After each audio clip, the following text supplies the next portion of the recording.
Now, Storm Watch 12 weather with meteorologist Josh Culbreth.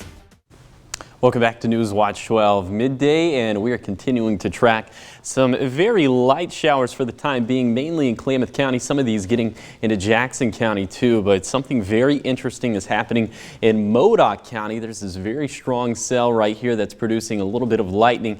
If that holds together, I think it'll miss Lakeview, but we'll continue to track that very, very closely. So let's show you what happens a little bit later in the day with Stormcast, and we're going to see a whole lot more where that came from. I think it's going to be widespread showers and thunderstorms come time for your evening commute, mainly inland. I think along the coast will stay mostly dry for today, and then overnight you can see it's going to be your inland areas that'll continue to deal with showers and thunderstorms. And then it gets a little bit more interesting in a Friday, because the script is going to be completely flipped. As you see, the morning we're going to start off with showers and thunderstorms mainly in our inland areas, but then a little bit later in the day it's actually going to be along the coast where we'll see the bulk of the action, and then we will keep it mostly dry inland, although we can't rule out some more showers and thunderstorms, and then those will become more widespread as we head into Saturday. So a very active stretch of weather that we find ourselves in. So through Friday night, here's some of these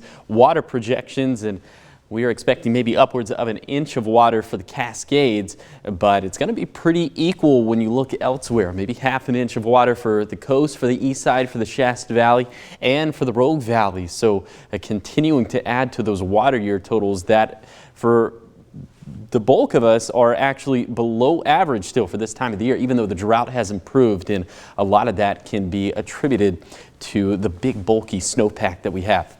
All right, let's take things back to today for the Rogue Valley. Here's your hiking planner, and today is not going to be the best hiking weather at all, just because of the showers and thunderstorms. Of course, when lightning roars, head indoors, and then the trails are going to be a little bit muddy out there. So venture the Cascades and the Siskiyous and any trail you want to go on, venture it at your own risk. So for today, we'll have showers and thunderstorms mainly in our inland areas. High temperatures today are going to be about 5 degrees below average for this time of the year. And we will have some westerly and northwesterly winds gusting upwards of 20 to 25 miles per hour. And then overnight, those winds will continue for the east side and Cascades. Temperatures tonight will be mild because we'll have an increase in clouds, and there will be plenty of showers and thunderstorms left over in our inland areas. And then, like you saw in Stormcast, it'll be the opposite for Friday. The bulk of everything is going to be along the coast. We should be mainly dry inland, but then into Saturday, more widespread showers and thunderstorms. Some of those will linger into Sunday. So very different weekend compared to the last weekend we just had. We're going to be much wetter and much cooler. But you can see the overarching pattern is that we're gradually getting drier into next week. Our wettest days are going to be today, again on Saturday, and then again on Monday. But then after that, it's looking like we're going to get a little bit drier and a little bit warmer. So closer to that pattern that we experienced just last week. So here's that 7-day forecast for the coast.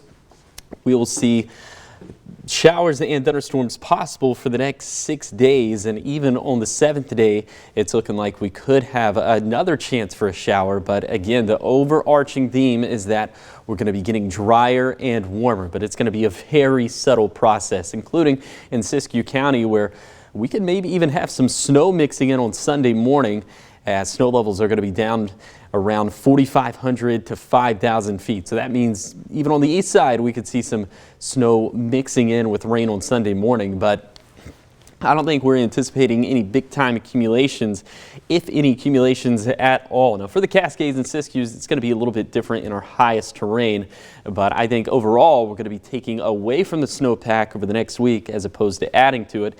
And then for the Rogue Valley, we're going to keep things in the 50s and 60s with some hit and miss shower and thunderstorm chances over the next 6 to 7 days. Okay, so it doesn't look like we're breaking out of this pattern anytime soon.